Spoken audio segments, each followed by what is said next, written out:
जय हिंद दोस्तों, स्वागत है आपका अपने यूट्यूब चैनल लीडरशिप फोर्स पर। सो फ्रेंड्स, हम लोग बात करने वाले हैं एसएससी जीडी भर्ती 2024 के बारे में, जहां पर हम लोग बात करेंगे एसएससी जीडी की रिजल्ट के बारे में।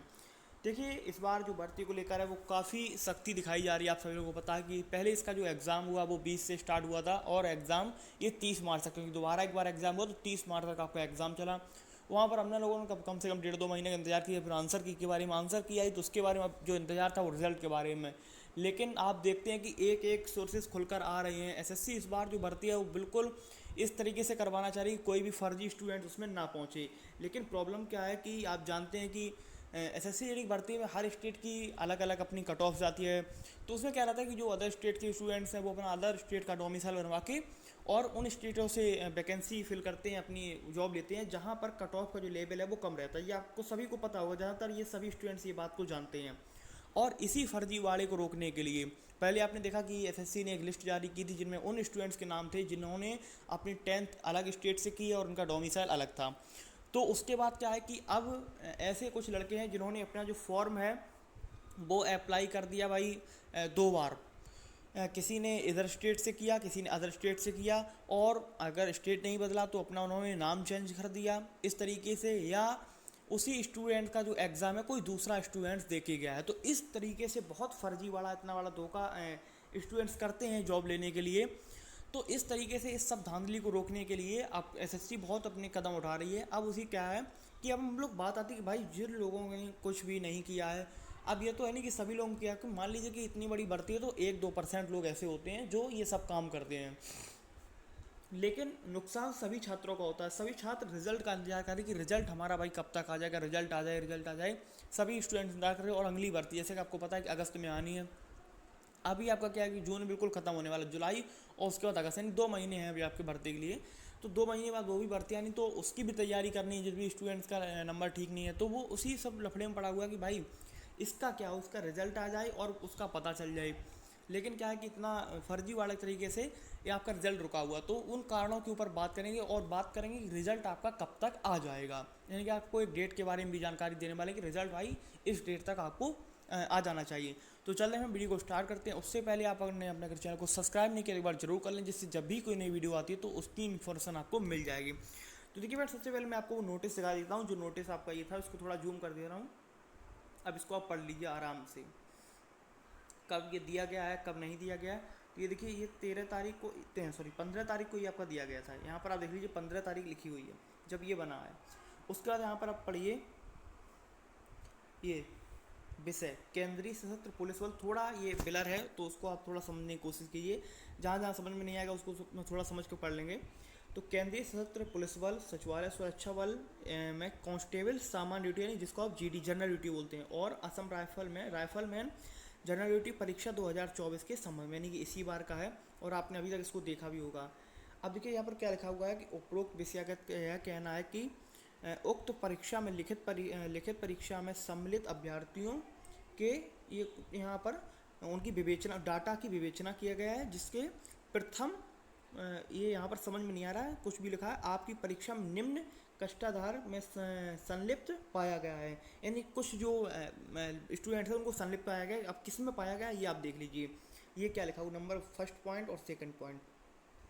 आप कर्मचारी चयन आयोग के मध्य प्रदेश अन्य क्षेत्र से एक से अधिक बार छदम नामों से परीक्षा में सम्मिलित हुए हैं। ये किसी स्टूडेंट्स का है जो कि क्या है कि मध्य प्रदेश में या अन्य क्षेत्र में एक से अधिक बार अपने, यानी उन्होंने एक बार तो रियल नाम से, या उन्होंने जो है अपनी दोबारा से 10th कर रखी होगी तो वो एक बार दोबारा के उसी अन्य नाम से उन्होंने अपना परीक्षा में सम्मिलित हुए हैं। और दूसरा पॉइंट का है क्या है कि परीक्षा में आपके स्थान पर कोई अन्य व्यक्ति उपस्थित हुआ है। देखिए क्या है कि जैसे कुछ स्टूडेंट्स ऐसे होते हैं कि जो पैसे देकर जो कोई अच्छी बगल में तैयारी कर रहा है, जैसे पता है कि भाई ये मान लीजिए कि कोई सीजीएल तैयारी कर रहा है और कोई अपना जीडी तैयारी कर रहा है, तो जो सीजीएल तैयारी कर रहा है वो काफ़ी समझ कर रहा है तो उसका लेवल एक अच्छा होगा, उसके लिए कोई जीडी बहुत बड़ी बात है नहीं। तो वो क्या करते हैं कि भाई आप मेरा एग्ज़ाम दे आइए, मैं आपको इतने पैसे दे दूंगा, इस तरीके से ये बातें होती हैं। और वो क्या करते हैं कि अपना एग्ज़ाम उस स्टूडेंट से दिलवा देते हैं जो उसे आ रहा है, यानी कि जो सीजीएल की तैयारी कर रहा है, और फिर अपने मस्त एकदम 140 145 150 नंबर ला के और फिर चिल्लाते फिरते हैं कि मेरे नंबर इतने आ गए। और वही कंडीशन है कि भाई एकदम नंबर बढ़िया आ गए 140, अब तो जॉब मिल ही जाएगी। तो ये सब बातें इससे क्या नुकसान होता है कि जो स्टूडेंट्स अपनी लेवल की जो तैयारी कर रहा है उसको सबसे बड़ी प्रॉब्लम है कि इन स्टूडेंट्स के कारण उसको भी, सामने वाले को भी प्रॉब्लम होती है।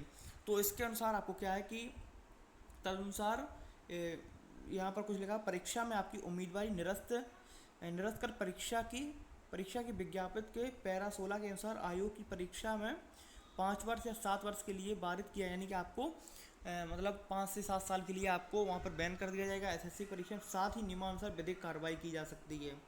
और तीसरा पॉइंट यहाँ पर लिखा है कि यदि आप उपरोक्त मामले में अन्य पक्ष या स्पष्टीकरण प्रस्तुत करना चाहते हैं तो दिनांक 26 जून 2024 इनको 26 जून को कार्यालय में बुलाया हुआ है और वहाँ पर जाकर इनको अपनी सफाई देनी है कि भाई मैं इस कारणों से ये किया है, या किसी के पास गलती से आ गया तो वो अपना जाके स्पष्टीकरण वहाँ पर अपनी सफाई तरीके से दे।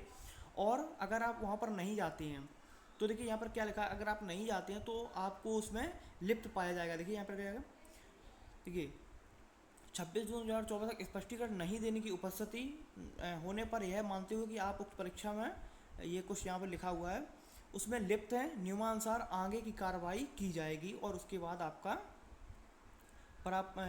इसके बाद कोई अन्य पराधार या कुछ यहाँ पर लिखा हुआ पराधार नहीं किया जाएगा। यानी इसका मतलब ये है कि यदि आप अपना स्पष्टीकरण देने नहीं जाते हैं तो आपको उसमें लिप्त पाया जाएगा और आपके ऊपर कार्रवाई की जाएगी। ये सब इनका कहना है। तो इस तरीके से ये बातें हैं कि भाई तो आप बहुत संभल के, जिन भी स्टूडेंट्स का ये तो वो जाए और अपना वहाँ पर स्पष्टीकरण दिए। अगर आप नहीं भी जाते तब भी आपके ऊपर कार्रवाई की जाएगी, ये पहले से उन्होंने डिक्लेयर कर दिया। ये नहीं कि अगर आप नहीं जाएंगे तो आप बच जाएंगे। तो रिजल्ट की अगर मैं बात करता हूँ तो रिजल्ट किस वजह से लेट हुआ, तो आपने जान लिया कि इस बार बहुत वो डिटेल चेक कर रहे हैं कि भाई कोई भी गलत स्टूडेंट्स ना आए, क्योंकि पता है बहुत फर्जीवाड़ा जब से 4 भर्तियाँ लगातार हुई हैं तो क्या है कि स्टूडेंट अदर स्टेट से उन्होंने देख लिया। अब इतनी अवेयरनेस है कि हर स्टूडेंट तुरंत चेक कर लेता, पहले ये बहुत कम होता था, अब इसका मार्जिन बढ़ा है क्योंकि अब स्टूडेंट देख रहा कि उत्तर प्रदेश की जो कट ऑफ है वो 122, 123, 125 जा रही है, 132 जा रही है। इस तरीके से देखता है कि भाई फाइनल 132, 133 जा रही है जनरल के लिए। और वही असम की देखता है तो वो कहता है कि भाई उसकी तो कट ऑफ 100 नंबर पे ही लग गई, उसकी कट ऑफ तो 90 नंबर पे ही लग गई, तो वहाँ से जाके एकदम बिना पढ़े आराम से दे देंगे और क्या किसी को पता चलेगा। तो इस तरीके से ये बातें चलती हैं। वहाँ के स्टूडेंट भी पकड़ लेते हैं, आप देख लेना हज़ारों वीडियो डले होंगे, वहाँ के स्टूडेंट भी पकड़ लेते हैं। तो इस तरीके से फर्जीवाड़ा करके ये सब होता है। तो अब रिजल्ट की अगर मैं बात करता हूँ कि रिजल्ट भाई कब तक आ जाएगा, तो देखिए कार्रवाई आपको पता है कि रिजल्ट जब नहीं आ रहा तो कार्रवाई आपकी चल रही है, और जब कार्रवाई आपकी चल रही है तो अब ये कार्रवाई उन्होंने 26 जून को बुलाया है, किसी को 27 को बुलाया है, सबके पास अलग अलग नोटिस आया है। तो किसी को 26 को, किसी को 27 को इस तरीके से बुलाया हुआ है। तो उनका क्या होगा कि वो ये जैसे स्टूडेंट जाएंगे तो इनके नाम को वहाँ से हटा दिया जाएगा लिस्ट से, क्योंकि ये सभी स्टूडेंट को अब नाम भी छांटना पड़ेगा कि कौन कौन है, उनका पूरा रोल नंबर वगैरह सभी दो नाम होंगे, या किसी को अगर जगह बैठा होगा अदर स्टूडेंट तो उन सभी के स्टूडेंट्स के रोल नंबर हटाए जाएंगे कि ये सम्मिलित हैं इसमें, और एक नई लिस्ट तैयार की जाएगी। तो इसमें 4 से 5 दिन, 26 के बाद यानी 4 से 5 दिन का यहाँ पर आपको समय लगेगा। तो मैं जो रिजल्ट की एक डेट मान के चलता हूँ, एक एक्सपेक्टेड डेट मेरे हिसाब से, क्योंकि कार्रवाई तो है नहीं कि अभी शुरू हुई, कार्रवाई पहले से चल रही है। तो ये है कि अगर मैं रिजल्ट की डेट के बारे में बात करता हूँ तो 5 जुलाई तक रिजल्ट है, क्योंकि ये कार्रवाई आपकी 26 जून, ये 27 जून, 28 जून तक आपकी कंप्लीट हो जाएगी। 4 से 5 दिन लगेंगे वो नाम को बक्सा हटाने को और नए स्टूडेंट्स की लिस्ट जारी करने में, जहाँ पर आपको कम से कम 3 से 4-5 दिन आपके लग सकते हैं। तो मैं जो एक रिजल्ट की डेट मान के चलता हूँ वो 5 जुलाई मान के चलता हूँ। 5 जुलाई तक आपका रिजल्ट जो है वो आ जाना चाहिए। तो आई होप आपको ये सारी बातें समझ में आई होंगी। कोई भी डाउट्स हो तो आप कमेंट सेक्शन में पूछ सकते हैं। मिलते हैं आपसे अगले वीडियो में, तब तक के लिए जय हिंद, जय भारत।